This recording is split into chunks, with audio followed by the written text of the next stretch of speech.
Welcome back, everyone.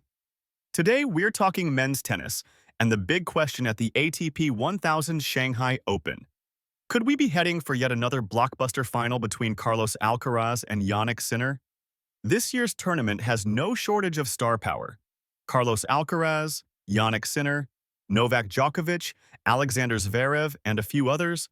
It's a stacked lineup.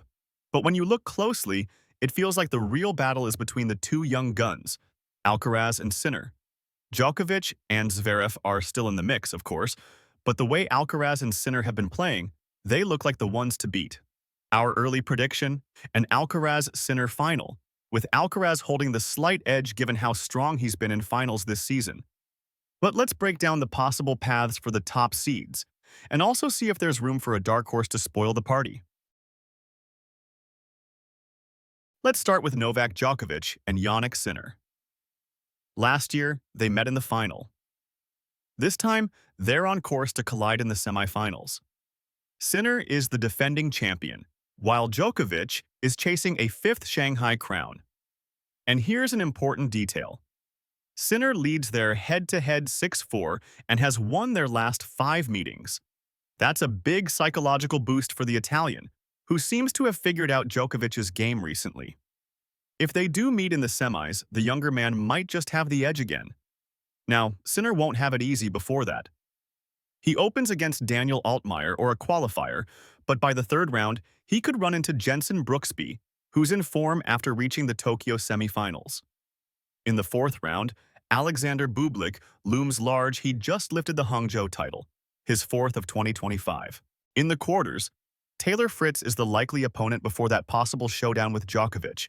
So no easy matches for Sinner, but he's shown time and again he can handle tough draws. What about Djokovic's route? He will start against Marin Cilic or Corentin Moutet, then possibly Francis Tiafoe in round 3. In the fourth round, there's an interesting twist. We're leaning towards Flavio Cobolli making it through instead of Andrei Rublev. Why?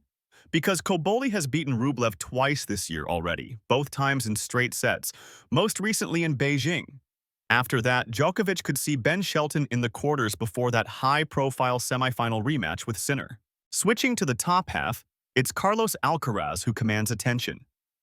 He's won 6 titles from 8 finals this season, and at the time of speaking, is chasing a 7th in Japan. In Shanghai, his road looks like this.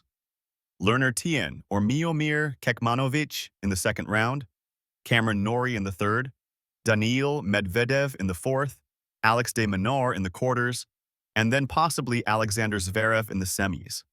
It's not as tough a path as Sinner's, but Alcaraz won't take anything for granted. Now, here's where things could get interesting. Lorenzo Musetti.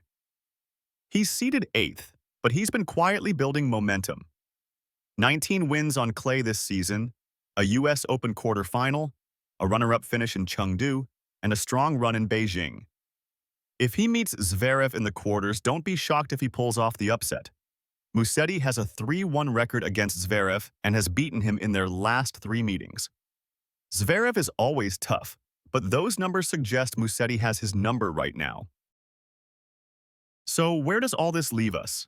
Here are our predictions.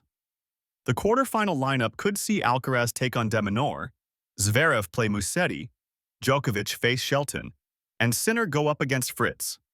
In the semifinals, Alcaraz will face either Zverev or Musetti, while Djokovic takes on Sinner.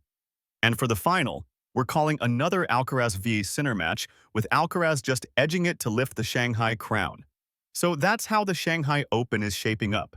Do you agree it's Alcaraz and Sinner's tournament to lose? Or do you see Djokovic, Zverev, or even Musetti preventing the final between the form players? Let us know your predictions in the comments below.